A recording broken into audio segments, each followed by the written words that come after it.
Hello guys, welcome back to the channel.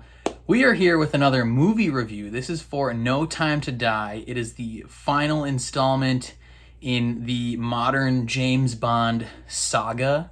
This is Daniel Craig's last James Bond film. He has been playing the role for like 15 years now, ever since Casino Royale. So a lot of expectation has kind of been laid on this film, both in terms of ending Daniel Craig's legacy as James Bond and then moving past Daniel Craig's legacy as James Bond. This movie was supposed to come out, I think, last year, or even maybe more. It's another one of those movies that was kind of indefinitely delayed because of the pandemic. And it is a movie where it's so kind of large in scale and so much was spent on making this movie, and it's evident when watching it that it was expensive. It's one of those ones that, the studio behind it, there was no chance that they were going to put this on any sort of streaming platform at all. Like, this is a movie where it's coming out in theaters or it's not coming out at all. And similar to movies like Black Widow, it just kept getting delayed and delayed and delayed, and didn't always have the greatest press surrounding it. I remember a year or two ago there was these stories coming out about one of the actresses cast in the movie being the next 007, and a lot of people were upset about that. They're like, "Oh, James Bond is a white man. You can't have this black woman play 007," and that's dumb, obviously, because it's not a big deal. And I mean, Daniel Craig came out just recently saying that James Bond should always be a man due to, he thinks that movie studios should just write quality roles for women instead of co-opting something that's already been established. And I don't really have a position either way. I think iconic characters should be allowed to stay true to those iconic characters, but I also don't think that we as people should be as I don't think we as people should hold on so tightly to whatever we think the image of that character is, whether it be their race, gender, sexuality, whatever. I think things should be allowed to change with time, and we can judge those things based on their merits as they come. Seeing the movie, her playing 007 is not as big of a deal as many people probably thought it would be. But this movie in general, it caps off the legacy of Daniel Craig's James Bond. It has the tall task of both acting as a solid standalone James Bond film and action spy thriller, and also ending the run that Casino Royale started us with. So in the past, a lot of James Bond movies have kind of been more standalone-ish, right? Like, they don't have that big of a connection to each other. But with these, 4 or 5 James Bond films, so there's Casino Royale, Quantum of Solace, Skyfall, Spectre, and now No Time to Die, so 5. There's a thread that kind of continues throughout all of them, and it's kind of one continuous story, one continuous experience of James Bond 007. And so this movie has the tall task of carrying those threads forward. It, in some cases, it benefits from carrying those threads forward.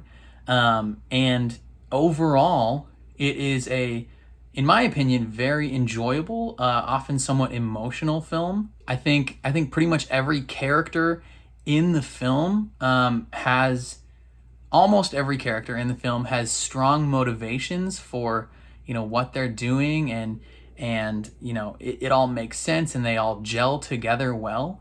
I think all the actors did a fantastic job. Every actor.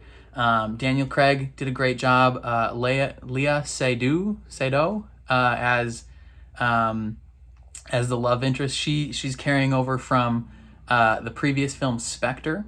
Their connection is strong, and we actually start off with them just kind of being together, and then there is a conflict that leads to a separation, and then James Bond goes into retirement for like 5 years, and then is kind of drawn back into service by the CIA and Jeffrey Wright as Felix. He does a great job as well, and it leads James Bond down this road of kind of like the last hurrah, without outwardly being like, okay, this is my last ride type thing. When they're like, oh, this is it, I'm done, like within the story, and you're like, okay, come on, like of course they're gonna die. This is this is interesting because we know going into it, it's Daniel Craig's last film, and there's been a lot of talk even leading up to this about who's going to be the next James Bond. So, we know at the end of this movie that we are going to be left with Daniel Craig not being James Bond. And so how they go about getting to that point can be a complicated process, and may or may not succeed. In terms of doing a good job. I think they did a very good job. This movie is very much a James Bond story. Like, they focus on James Bond throughout. The villain has a role, but he's more his role is more kind of just like carrying the story along, right?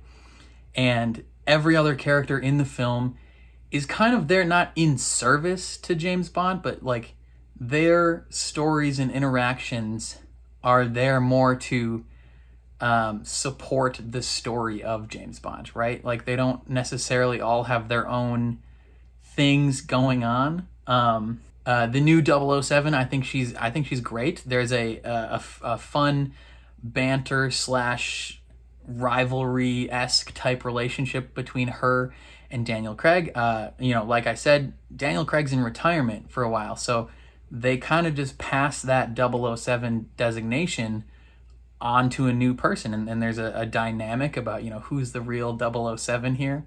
And at one point in the film, they're kind of on opposite sides of a specific conflict due to very specific reasons within the story.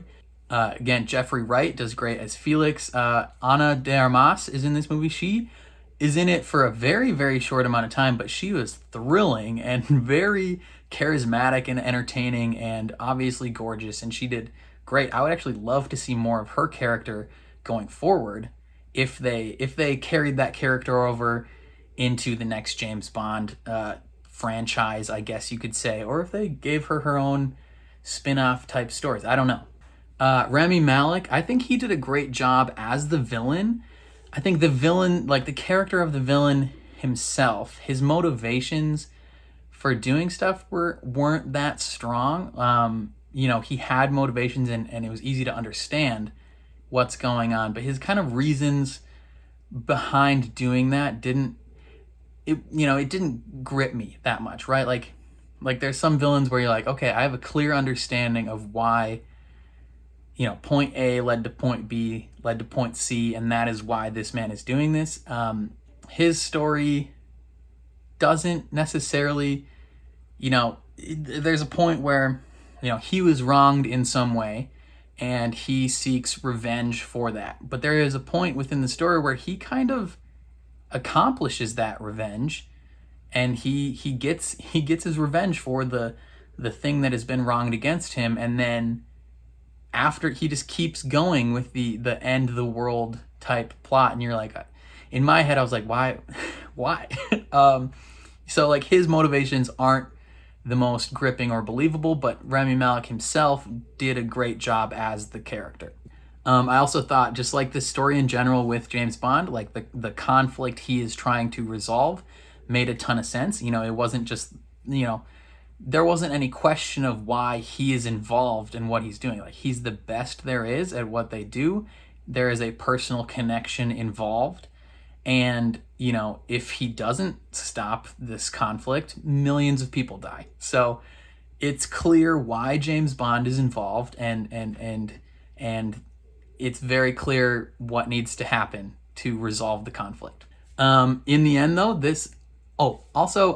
his interactions with Q and Moneypenny and the new M, I thought were also strong, and there wasn't anything that was kind of left to be desired. This was also a movie that was very much kind of, in my opinion, kind of focused on like legacy, like the legacy of Daniel Craig as James Bond. They, and, you know, like I mentioned, they played on that topic and trope of like, you know, the next big thing coming in to replace you, and how do you deal with that. They also dealt with that in terms of his relationship to.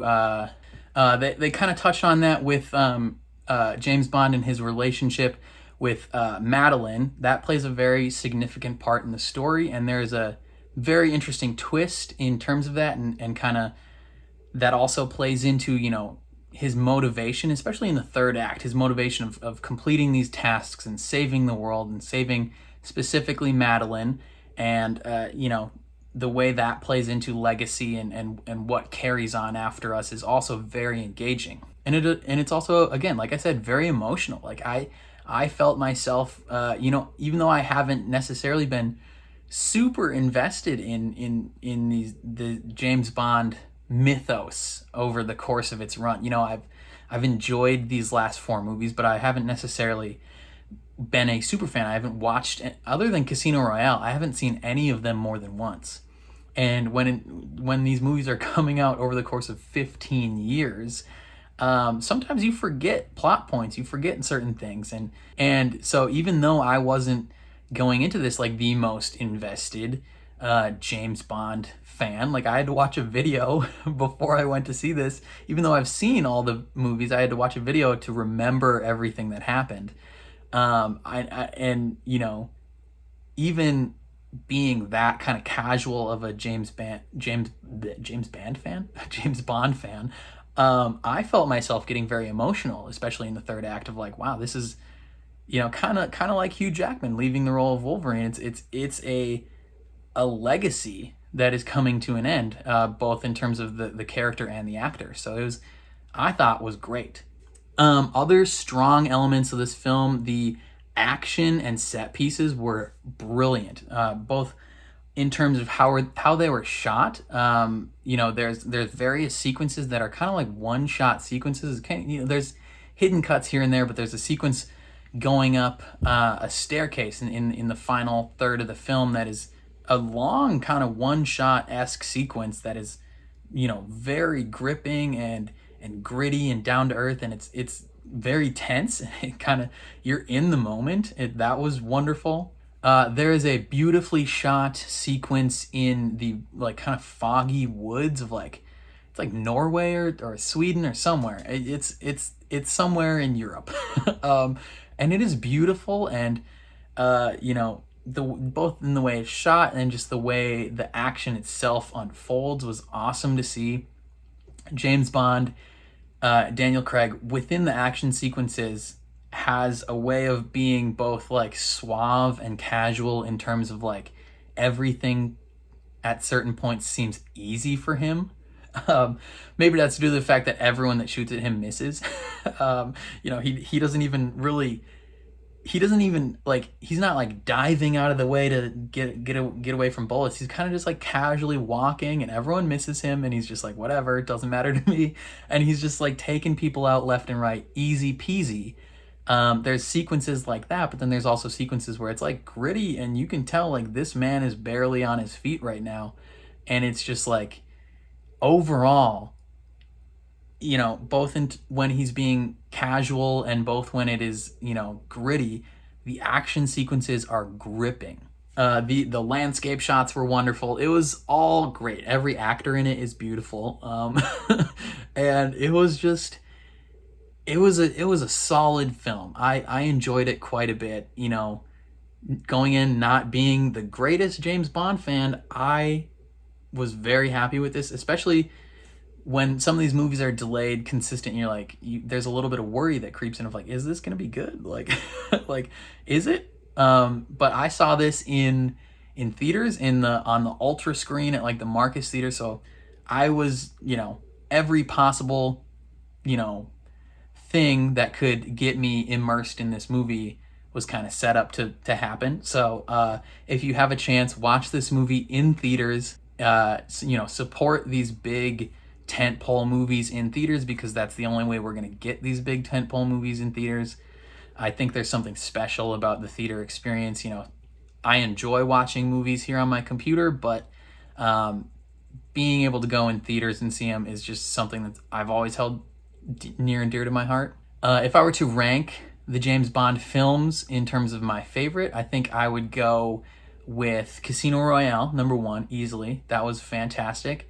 Number 2, I think I would honestly maybe have a tie between Skyfall and this one. I think they were great, both for different reasons. Number 3, I think I would go Spectre. 3, 4-ish, whatever, however you want to designate with the tie. And then Quantum of Solace, I think, is last. It wasn't that great. Overall, though, this was a great film. If I had to rank it out of a scale of 10, I would give it probably a 7.58. Overall, very, very strong film. I think the only thing that kind of drags it down is the villain's motivation. But everything else involved in the film I thought was solid, emotional, extremely well executed across the board. So if you have the chance, go see this movie in theaters. It is great. Actually, I don't even know if it came out. Did it come out on Friday? Because I saw some reviews that came out a week or more ago. Maybe they got preview screenings, but I had forgotten that this movie came out and I just saw it today. So I was like, might as well do a review for it. If you have seen No Time to Die, let me know your opinion on the movie, both if you are a casual James Bond film, a new viewer. I think this is the type of film where if you haven't seen the previous James Bond films, it might be confusing and the emotions might not hit you as hard as if you have been invested in the series previously. So I'd love to hear your opinions, no matter which spectrum of the James Bond fandom you fall upon. But I think that's all I gotta say. Thank you for watching. This is kind of a long review, not as long as my Wonder Woman review, which was 48 minutes, but in terms of a review, this one was still kind of long. Yeah. Thank you for watching. If you liked my review, please leave a like on the video. It means a lot to me. Subscribe if you want to see more reviews or reactions from my channel.